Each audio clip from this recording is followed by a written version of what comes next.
Bismillah ar-Rahman ar-Rahim, salam alaikum wa rahmatullahi wa barakatuh, que la paix soit avec vous.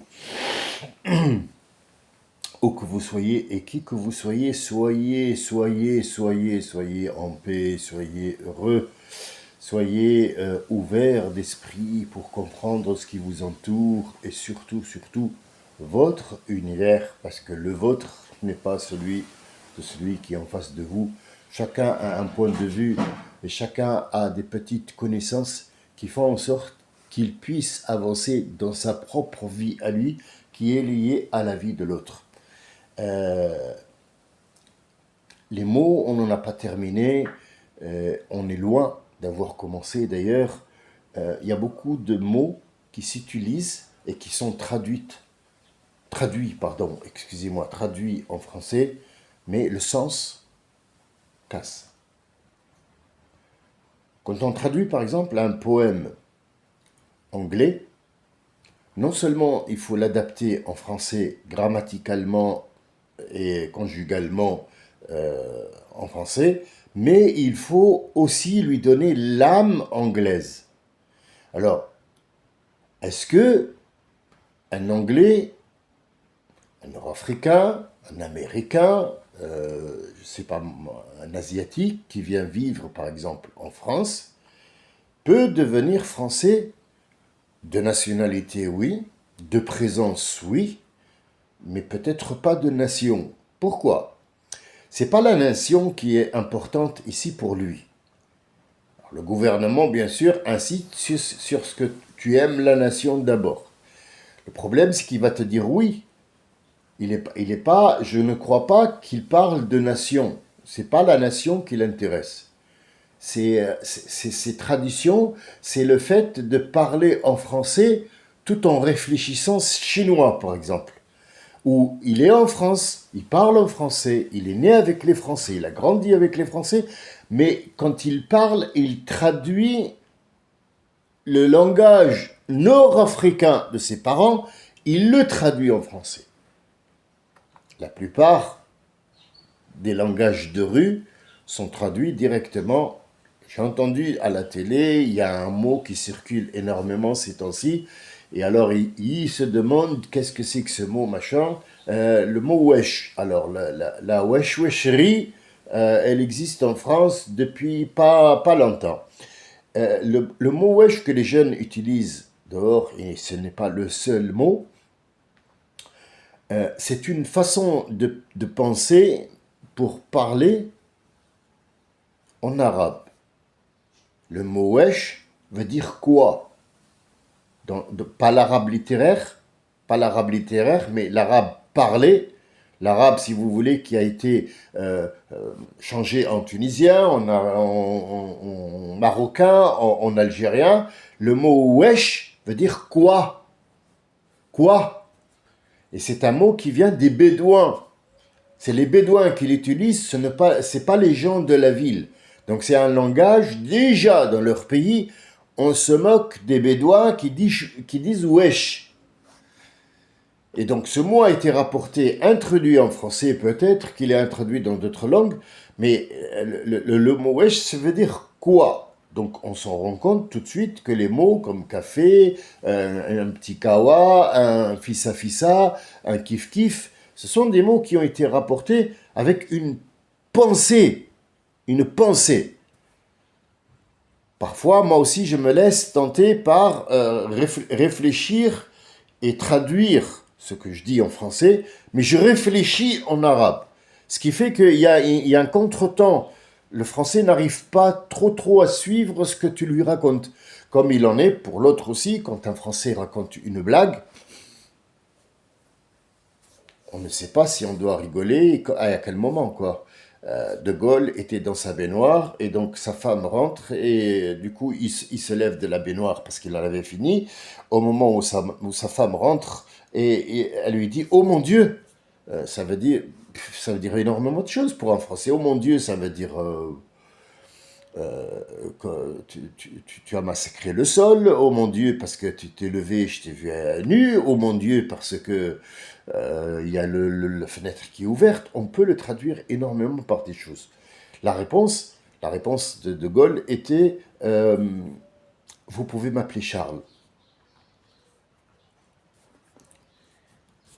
Pour un Français, ça le fait rire.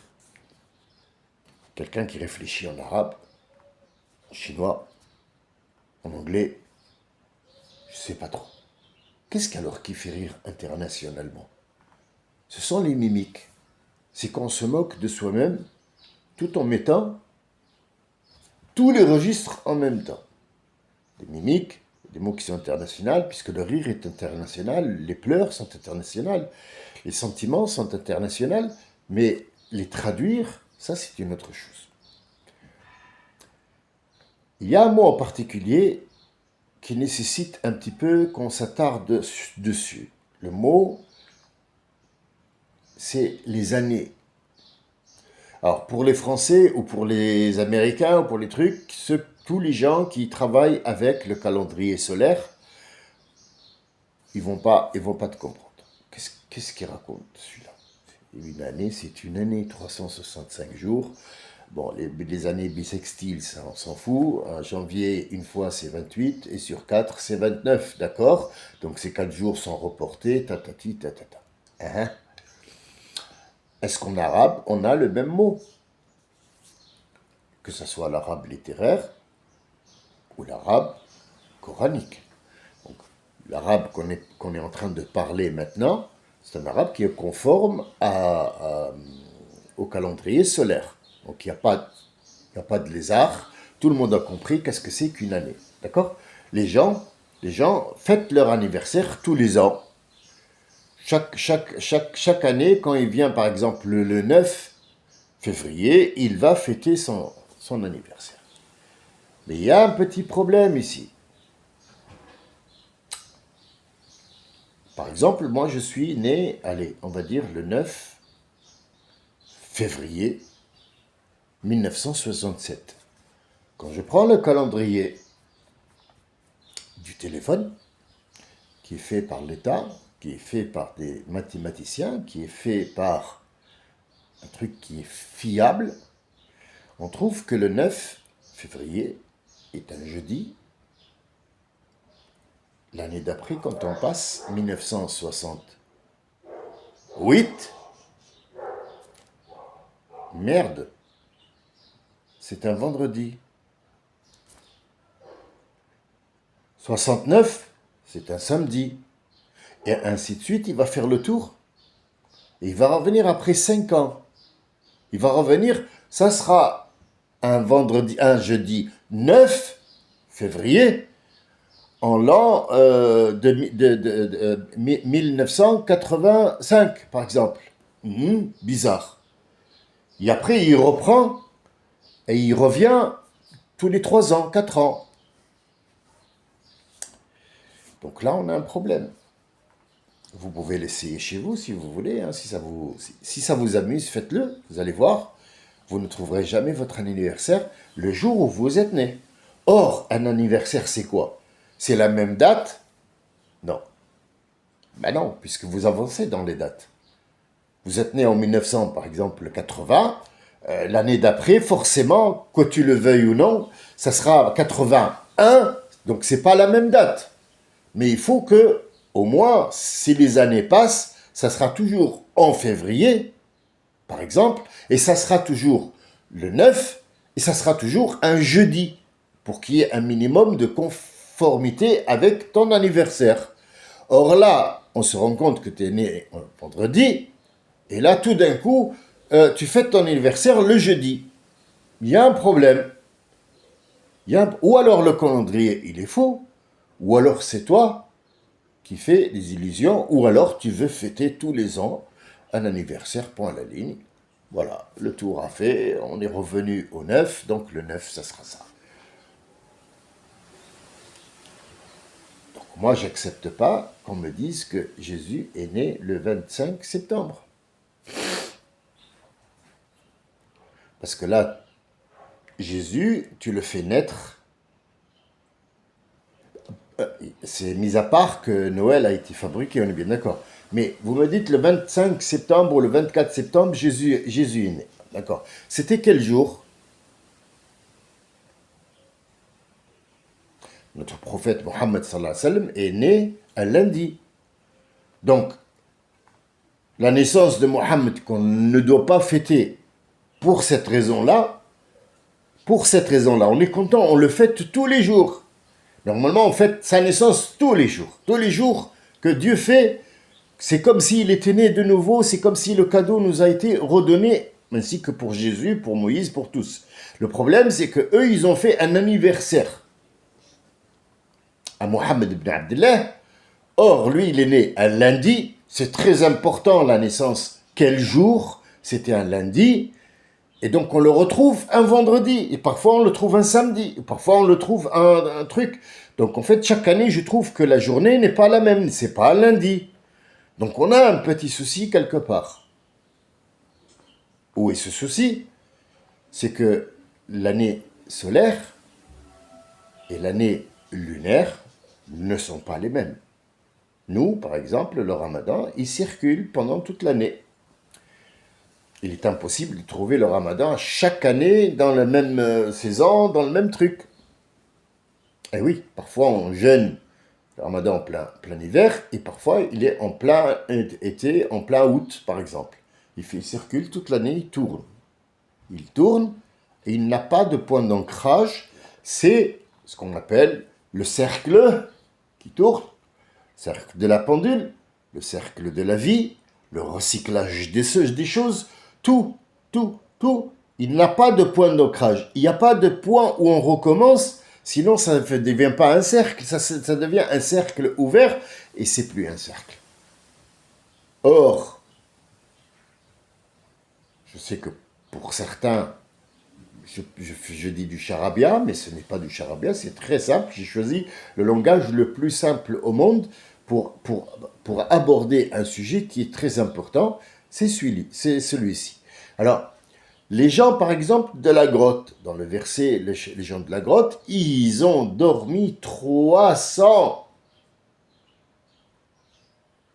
ans, plus 9, ça fait 309 ans. Est-ce que vous êtes sûr que c'est une année?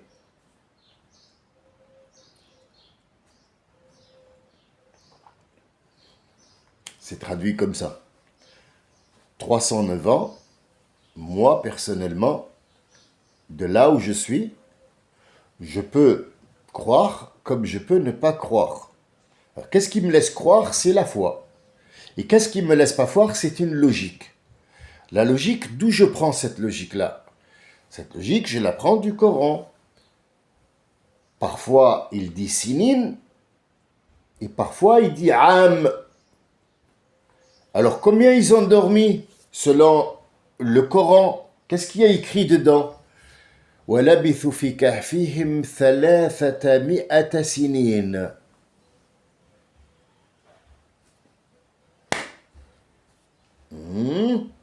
Sinin ou bien am. Am, c'est l'année. Alors, c'est quoi sinin?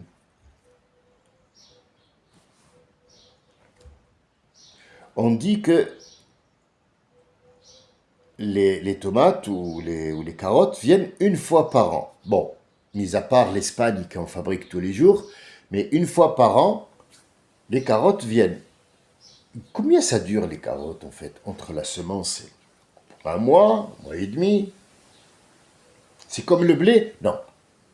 Le blé, c'est plus long. Il faut le mettre au début mettre les semences au début de l'automne pour pouvoir, du printemps, pour pouvoir, par exemple, en pleine saison août, où il sèche bien et les épis sèchent et que la récolte est bonne, hop, ça y est.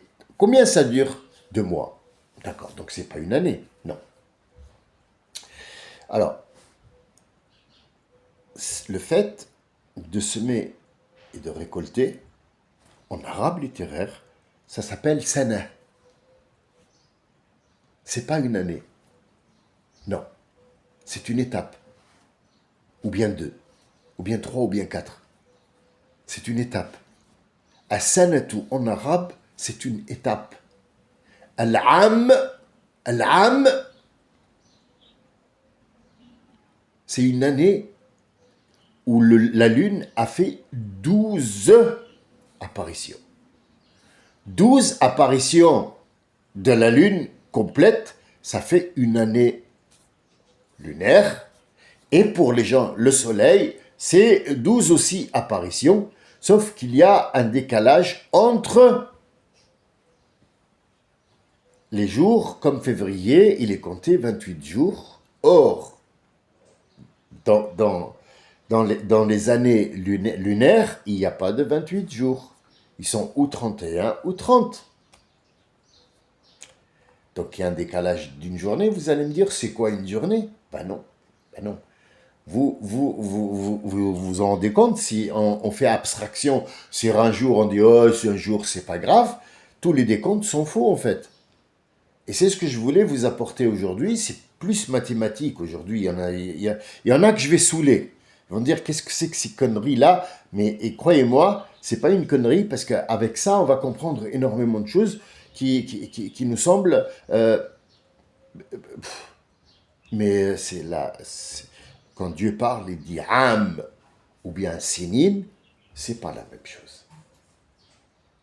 Donc je ne vais pas forcer aujourd'hui, 16 minutes seulement pour vous apporter cette petite précision.